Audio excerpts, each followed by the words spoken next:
Independência ou morte?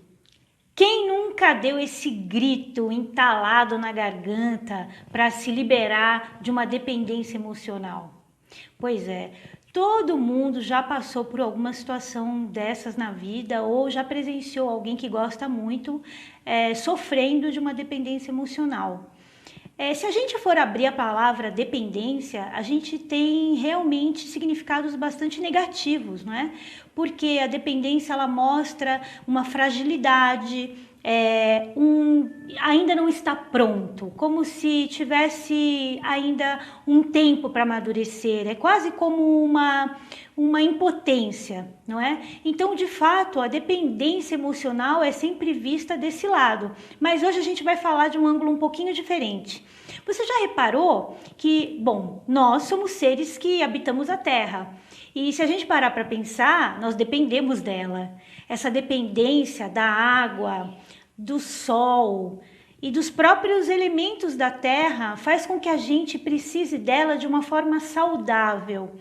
A própria espécie humana precisa um do outro para ela poder evoluir. Então, se a gente parar para pensar, há sim uma outra forma de ver a dependência, de uma forma mais saudável, mais coletiva. Uma coisa é certa, a independência ela só é importante para aquelas pessoas que não se sentem livres. Se a gente parar para pensar lá na nossa infância, nós aprendemos a dependência de uma forma vertical, uma relação onde sempre há alguém que cuida e sempre há alguém que precisa ser cuidado. Neste caso, os pais, os cuidadores, né? Às vezes os avós, os tios, ou às vezes os próprios irmãos mais velhos, enfim. E aquele que é cuidado, o filhinho, o menor, aquele que ainda tá desprotegido. Dessa forma, a gente entendeu que as relações se davam sempre dessa forma de afeto. E o que acontece? Nada de errado, porque em vários momentos da vida, essa forma de se relacionar, ela é necessária, né? Agora, tem um momento onde você já cresceu e você não necessariamente precisa de alguém que cuide de você. Então, é nesse momento que essa forma de se relacionar que a gente aprendeu quando era criança, ela começa a fazer a gente transferir. Ou seja, acaba que a nossa mãe, que era a nossa cuidadora, tem que aparecer nas nossas relações, como os nossos chefes, nos nossos namoros, nos nossos amigos, inclusive. Pessoas que ainda se relacionam nesse mesmo formato, elas não necessariamente ficam somente de um lado, elas polarizam. Então, por exemplo, uma mulher que pode ser a mãe da mãe dela, ou seja, ser a cuidadora da mãe, ao mesmo tempo, dentro do casamento, essa mesma mulher, ela tem essa expectativa de que o marido cuide dela. Então, ela cria essa forma, não é, de transferir o mesmo formato em todas as suas relações. Quando a gente cresce e já começa a perceber que há outras maneiras da gente se relacionar, a gente começa a perceber uma outra forma de se autorregular. Não é? O que seria autorregular? É quando eu vou lidar com as informações que chegam até mim usando as minhas próprias ferramentas, usando a minha própria percepção para lidar com aquilo que chega até mim. Algumas pessoas, para se autorregular, vão ter uma boa noite de sono, outras vão praticar um esporte, ou a meditação, ou dançar. Na verdade, cada um vai usar aquilo que tem para que essas informações que vêm das experiências sejam oxigenadas, sejam digeridas, não é? Para que isso possa incluir novos pontos de vista e perceber outras maneiras de se relacionar com o mundo e com as pessoas. Essas pessoas acabam tendo dependências horizontais e não mais verticais.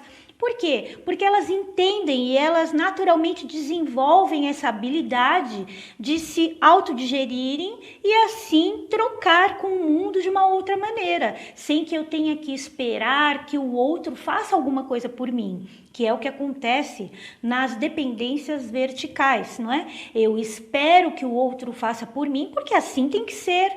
Há sempre um cuidador e há sempre alguém que tem que ser cuidado. Então, quando eu saio desse formato, as minhas relações passam a ser de igualdade, onde, por exemplo, quando você vai sair para conversar com as suas amigas ou com seus amigos, por exemplo, ali não há julgamento, há uma verdade, onde cada um vai colocar aquilo que está acontecendo na vida, naquele momento, não há um certo e errado, tudo é acolhido e nós nos permitimos que as informações, os pontos de vista dessas pessoas, elas interfiram na nossa e a nossa na delas. E aí vem exatamente onde eu queria chegar com essa reflexão. Vamos supor que essa pessoa não tenha mudado o formato dela se relacionar ainda segue sendo o formato vertical. Ela cresce e ela passa a desejar o quê? Independência, claro, porque ela quer se libertar daquele núcleo que não apoia ela, que é diferente dela, que não inclui ela, ou que não aceita ela, ou que na verdade não tem muito para oferecer nesse sentido, é tudo o mesmo conceito.